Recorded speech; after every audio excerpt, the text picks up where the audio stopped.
Okay, hopefully this video comes across okay now. So today I'm going to teach you guys how to make a lanyard for your slingshot.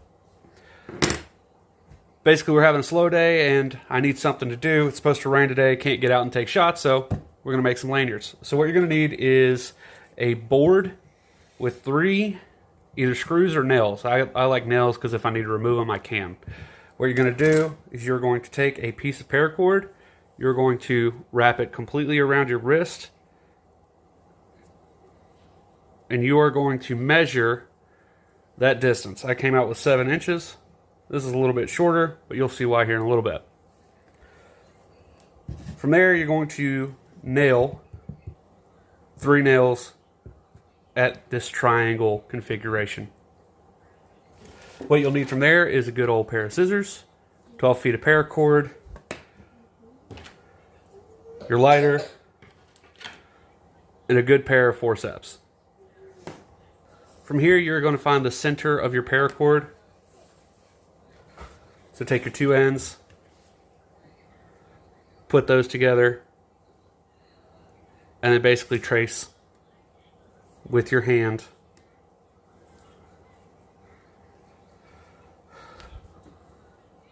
So what you're going to do is you're going to put your 2 ends together, and you're going to trace with your hand.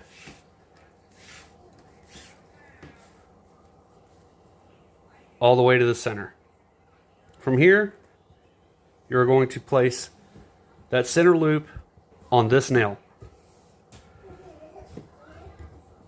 Go all the way back here. You're going to take this one and this one, just like this. And this holds your place. You don't have to worry about over tightening or anything to that effect. From here, you're just going to do a cobra braid, cobra weave, cobra knot, whatever you like to call it. Whatever it is, it's cobra. And basically, you lay this line over top, come over top of this end, make sure you're in your nail. You're going to take that end we were working with and go through here. Hopefully you can see this whole process. From there, you just come up, and that starts it. Now you can use different knots, different weaves, so on and so forth. Super easy. Snake braid's fun. Combat braid is fun. But basically, you're making a Mad Max style paracord bracelet.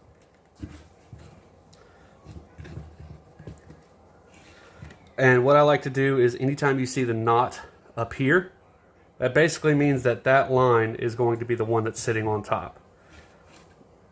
From here, you go over that, under your 2 centers, and then back up through this loop. And then pull tight, however tight you want it. Some people like to leave it a little bit looser so it bends better. I like mine tight. It'll conform to your wrist. And overall, just, in my opinion, lasts longer. So again, this knot is up top, this bump. So that's the one that sits on top. This line now goes over this line, under your 2 centers, and then up and through that middle. And you do that all the way down. Once we get to here, I'll show you what to do. Okay, now that your cobra weave is done, all you're going to do is you're going to pull this. This is the hard part, but this is why I like nails. You're going to pull this off of your template. Sorry about all the camera movement. It's kind of hard to do this while recording. But now that all of that is done, you're going to take your ends. You're going to grab your forceps. From here,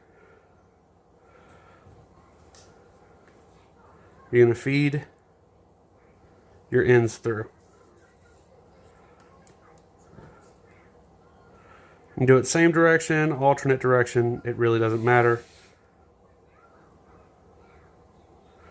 But just get your ends through there.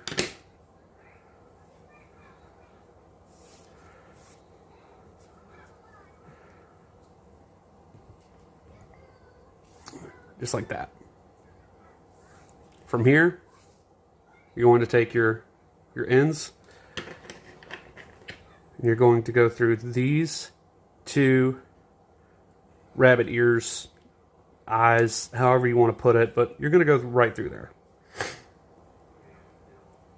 Again, use your forceps. It'll make your job a lot easier. I've had to do this with fids and all kinds of stuff. And I'm talking the fids that don't screw into the paracord. Those are expensive. You really don't need them. Good pair of forceps. That's all you really need.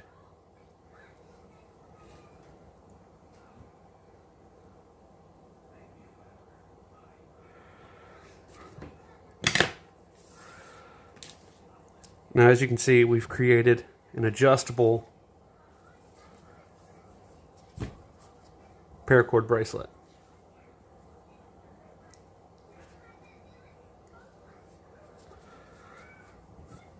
So your end, right here, needs to fit over the widest part of your hand.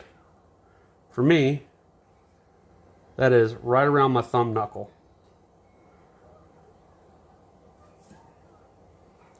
So all you got to do from here, I like to do a diamond knot, but for the purposes of this video, we'll just do an overhand knot. Like I said, it doesn't have to be complex. You just need a stopper right there. Boom.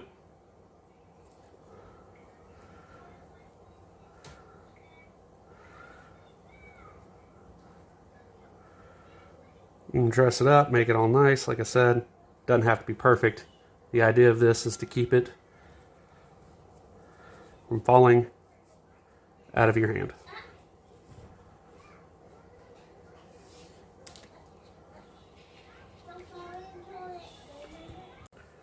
Now at this point, once you have your knot tied in, you can do a multitude of different things. I mean, you could have done a multitude of different things throughout this whole video. But once you get your knot tied in, the whole purpose of making your own so that you can fit it to you. You can make this adjustable. We're not doing that today. We are just going to make it to where it fits me. So you could do your lanyard hole up, you can do your lanyard hole down. It really doesn't matter if you have like one of these universal slingshots, but if you don't, you're going to want to pay attention to that. Put it in your hand and decide where you want everything to sit. For me, that feels about good. I'm going to take this right there. I'm going to mark with my hand where that fits.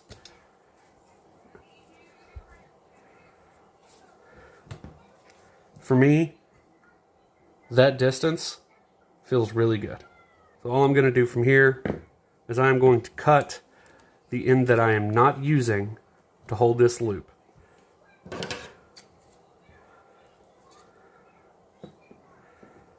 Because we no longer need it there. But we're going to keep this. Go ahead and singe this end down so it doesn't fray on you. I shouldn't have to say this, but be careful when using fire, guys. If you're a kid, ask a parent for help.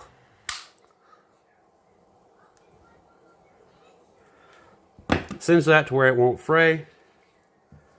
I like to just hold my finger right here to mark this place, but you don't have to. Kind of keep that flat. If you're OCD like I am, keep this section flat. And then you are just going to take your forceps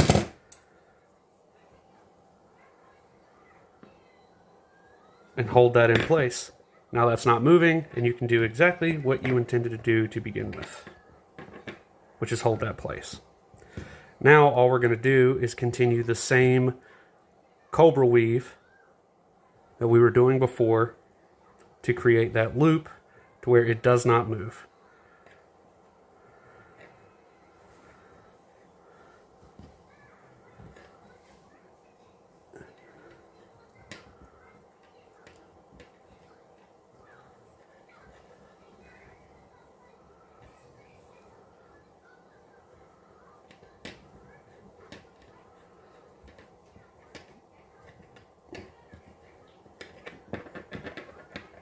this point, this cobra weave is adjustable. So you can move it up and down or however you feel like it. But as you make more and more of these passes, these knots, it will get tighter and tighter, not allowing this loop to move at all.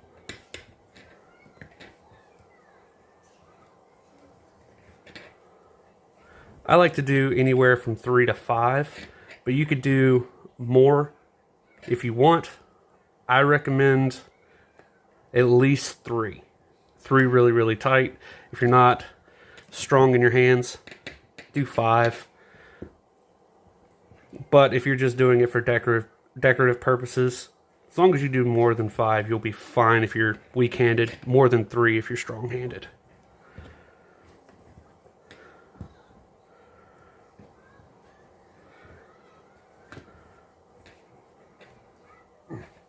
Now that all that's tightened off,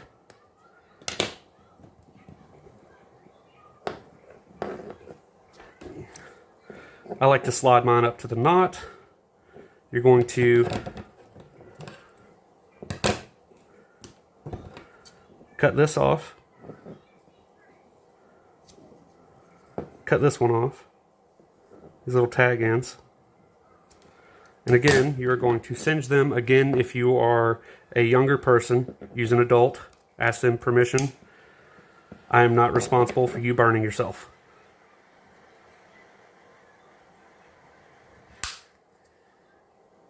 I like to press mine in, that way they don't move. The side of the lighter does just fine for that.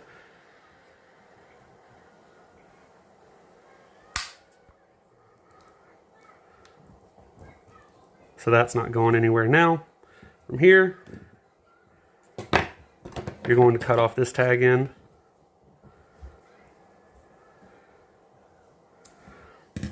And once you cinch this into place, everything is stable. It is not moving.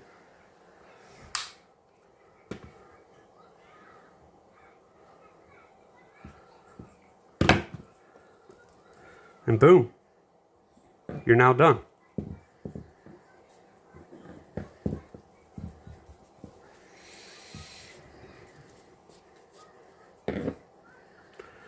Now, if this falls out of your hand for any reason, just kind of stays there.